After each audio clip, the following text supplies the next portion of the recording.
Hello, this is the RPG Pundit, the final boss in Internet Shitlords.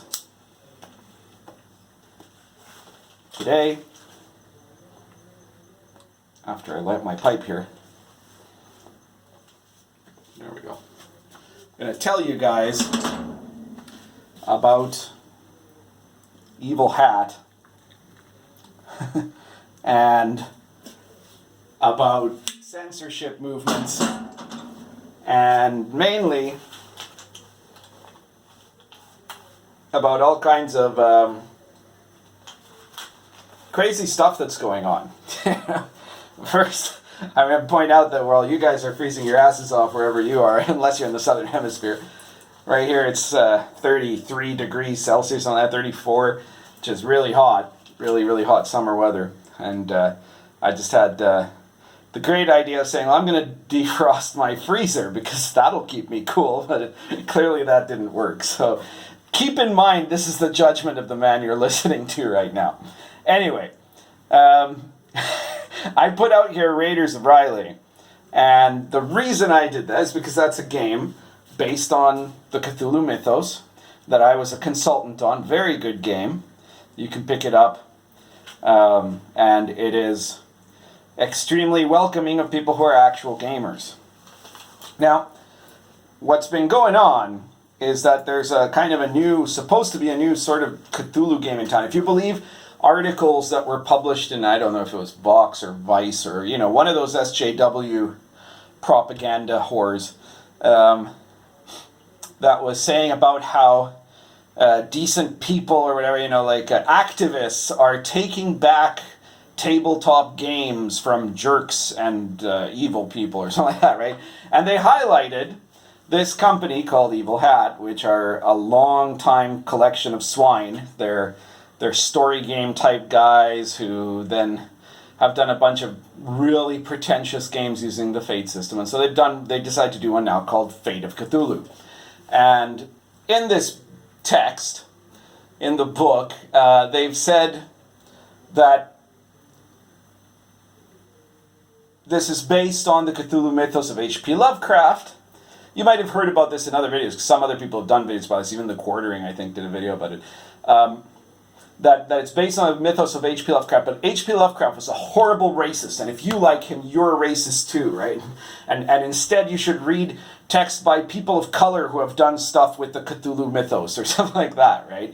And all of this kind of nonsense about, I mean, like, obviously Lovecraft was racist from the perspective of 2020, but from the perspective of 2020, everybody's racist, right?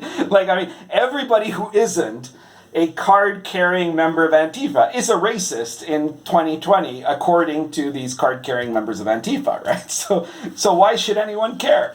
But they say they care. And then when some people kind of criticized them about this, Evil Hat came out and said something on Twitter like, if you don't like our games, then we don't want you to buy them. If you don't approve of, you know, if you don't believe in what we've said about Lovecraft or something like that, then we don't want you buying our games. Which, frankly, I thought was remarkably honest of them.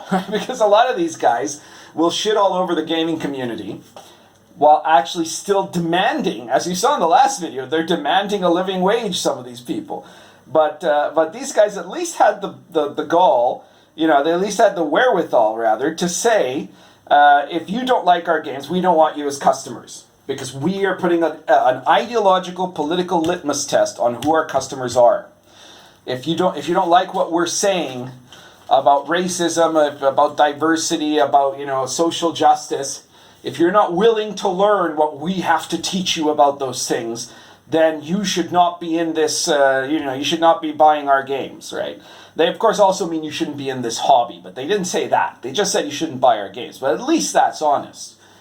Now, this obviously spread into a big campaign over the last couple of weeks, because this has all been happening for a while now.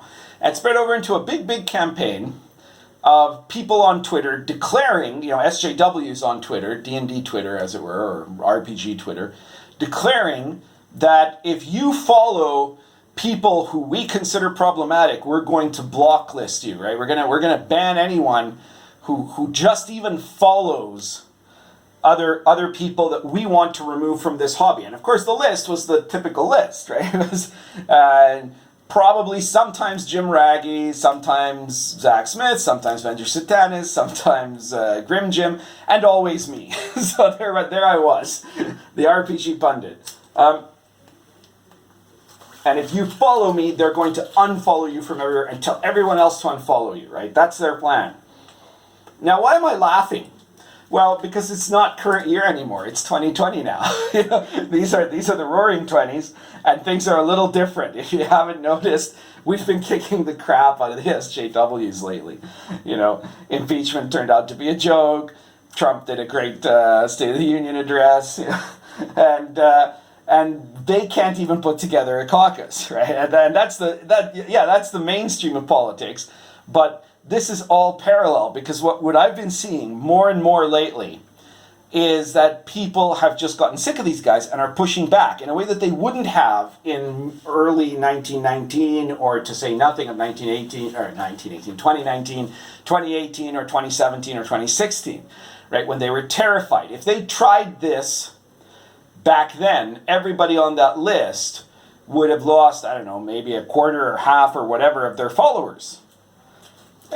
Because people were afraid. And now instead, as soon as, and if Evil Hat had done a post saying, Lovecraft was a horrible racist, and even though our game is, supposedly about him, and it's not even, I'm going to go more into that in a second here, because this is hilarious, right? Like these guys, actually I'm going to go into that right now. These guys are using Cthulhu. Why? Because it sells books, right? And in an interview, Fred Hicks from Evil Hat, he basically admitted that Fate of Cthulhu, which is this game that is about your people from the future who have come back to the past to stop the Cthulhu mythos from awakening, that game was originally going to be a Terminator game.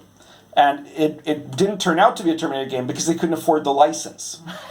Or in the interview, I think he said something like, it would have been too much of a hassle, right? Which means that these guys are already broke and they just couldn't possibly afford it.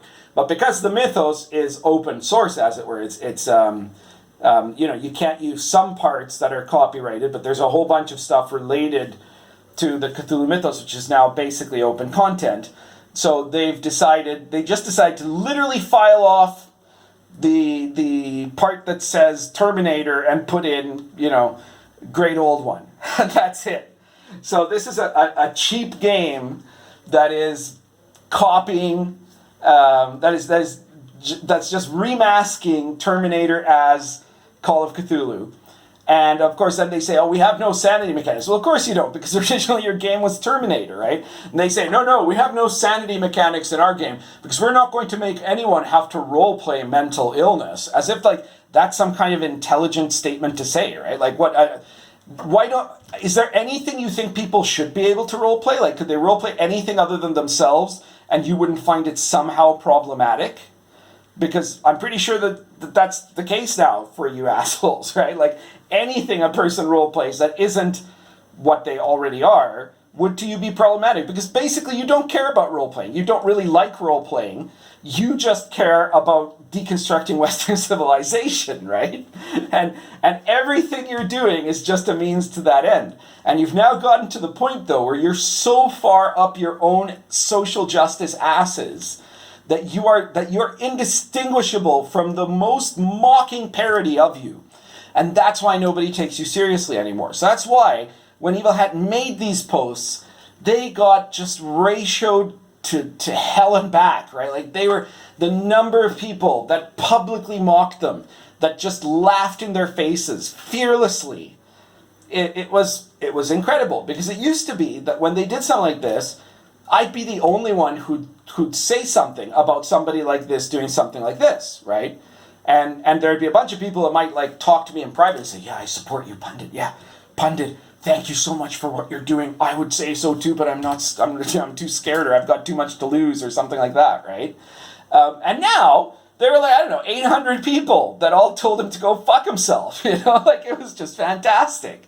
And let me tell you something else. This campaign of blacklisting me, that it wasn't Fred Hicks who did it, but a bunch of other people did it at the same time, and I'm pretty sure it was all connected to this this moment. And it's a moment, it's because they feel power slipping from their grasp. So they're trying to become more extreme. Because it used to be, everybody should support us in banning the pundit, right? And now it's like, everybody should support us in banning anyone that even follows the pundit. Maybe even just liked a tweet by the pundit, right?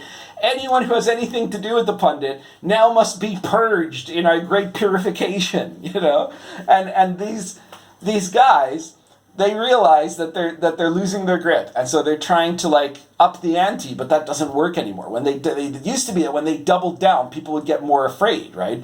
Because first you'd call someone, a racist, and people would be like, oh no, I'm not a racist, no, I don't want to, oh no, please, I'm sorry if I offended you, right? And then eventually, since they were calling everybody racist all the time, that stopped working, right? So then they said, you're a white supremacist. Oh no, oh you're homophobic. Right? Oh no, you support death camps. It's just, where else can they go? How far can they go? And eventually, everything that they have cried wolf on absolutely everything to absolutely everyone. They have devalued the meaning of words that were once really important words. They were words that mattered because they pointed out despicable people. But they started using them against normal people that were these despicable people's enemies, right? And so then it became meaningless. And so now nobody cares anymore, right? Brexit happened. The Tories won a landslide victory in the UK. Trump is going to win a landslide in 2020. Everybody can see that now, right? Yesterday, Don Lemon and CNN says, guys, we might lose the black vote. It's really dangerous, right? And this guy is a hardcore, leftist, right? But even he had to say, we're screwed here. This is a huge mess.